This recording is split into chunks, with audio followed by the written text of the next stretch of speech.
Well, hello again there, everybody. Coming to you from Ravenswood, West Virginia. It is Thanksgiving week across the country. And what that means here in West Virginia is it is our annual rifle season, firearm season here in the Mountain State. It's been a good bow season. It's been kind of a rough bow season in that we've let a few opportunities get away from us. April's been laid up with a bad foot injury. She had surgery here a while back, so she's missed all of bow season.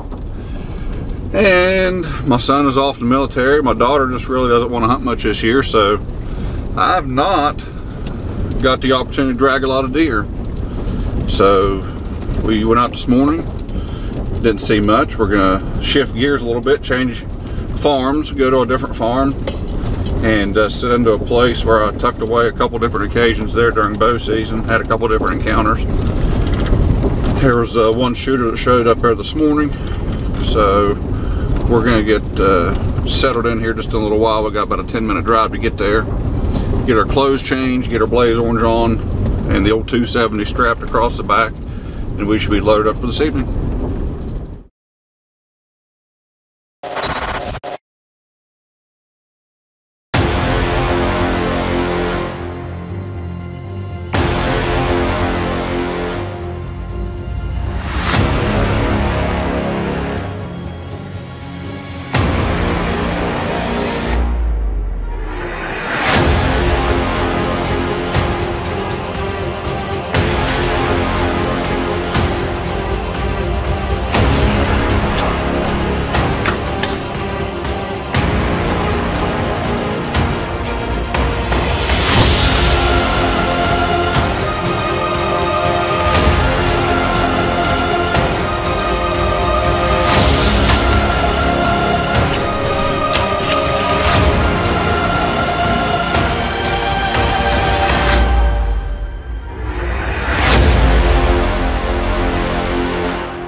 We're out of buggy. It's about a 15-minute ride in here. We're loaded up, and what we're going to do, we're going to slide in here quietly. I checked the cell camera there just as we were getting started, and there was a couple deer in there. I'm going to check it again here when we get closer, see if they're still there. We may just have to run them out. That's no big deal, but this was actually a bow setup that I had earlier in the fall. I had a couple of really good encounters. One was a real nice wide 9. He just kind of showed up there during the pre-rut. He come in working a couple does, and just he could tell something wasn't quite right, and never really did present an opportunity. And he moved off in the distance, and I've seen him sparingly throughout the fall since then. And then I had another cool encounter with a really unique 5-year-old that I have here. He's got one really tall brow tine, world-class brow tine, 8-9 inches, and the other one's just average. So he's very distinguishable, but I hit him high in an encounter about 3-4 days after the first encounter that I spoke of. He come in, good opportunity, and I screwed the pooch. I have to place the blame squarely on my shoulders, and it was just a bad shot, lack of focus, lack of concentration, completely on me. Anyways, he's healed up well. He's been running does pretty hard. He's lost a lot of weight. He was actually here in daylight this morning, between 9:30 and 10. So that's actually the deal we're after this evening. See if I can seal the deal and make good on my promise to get him taken care of. He's got one up on me right now, so we're going to slide down through here. This is a pretty unique area. This particular part of the farm was clear cut many years ago. As you can see around me, it's very, very thick. It's nasty thick. On this side of the farm is all open timber, so this is a transition area between bedding and food. There's a couple drops in the fence here where they've been crossing. We're going to make good use of that, but we're going to slide in here just a little bit longer, a little bit farther down the road, and take inventory, see if there's still deer in front of the camera. We may have to run them out, but we'll get settled in here for the evening.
believe that happened. I can't believe that just happened. The safety click scared the deer. Unbelievable. It put that doe on alert and he went on alert.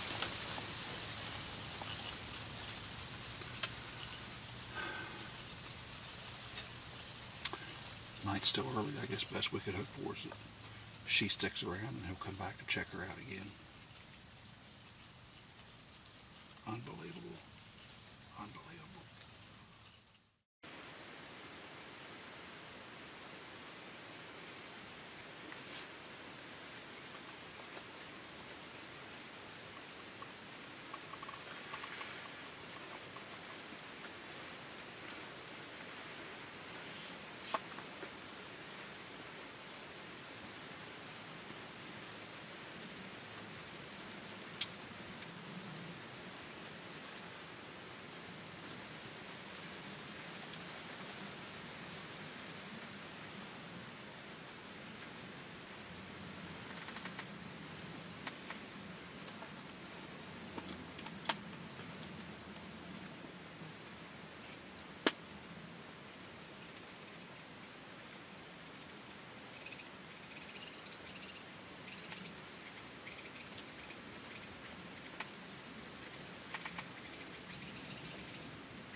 Oh my gracious.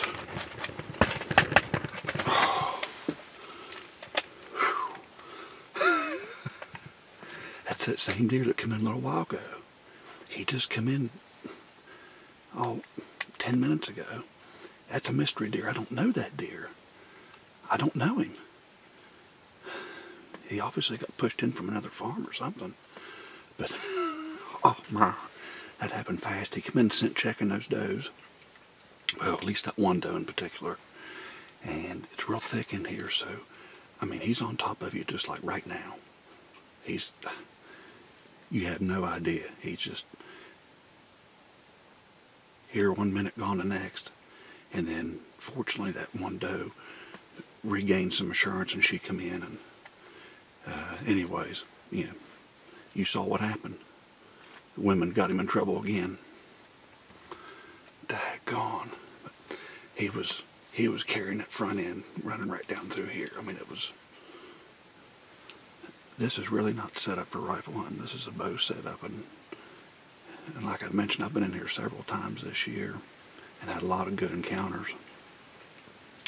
And gee whiz, I just, right place, right time. That's rifle season, you know, when you get pressure from neighboring farms. And if you can slide in, slide out, and, you know, just do what you got to do. But we're going to go take a peek here in just a second. We're going to take a walk down this way. It's not too long after the shot, but I'll be honest with you, the deer are moving pretty nice, and I'm kind of expecting April maybe to drop the hammer on one too, so I need to lay hands on this old boy before it gets dark. But he was shoving brush with his front end there, plowing through the woods. So I think that front end's in pretty rough shape. Took that front axle out from under him. So we'll take a walk down there, see what we can find. We'll try to find a way through here. It's a nasty thick.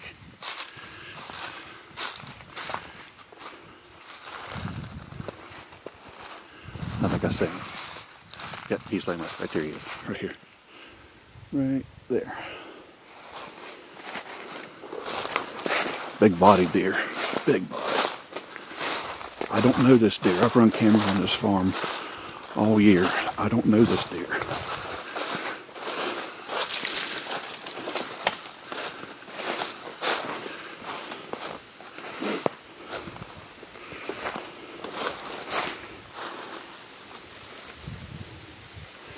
Very cool deer. He got a busted G3.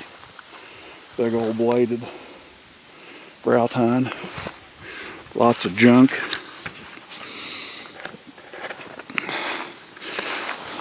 Man, check out the character on this jewel. Very cool deer. Very cool deer. Good beams. Look at that. Look at the mass. Good mass. Double bladed. Wow.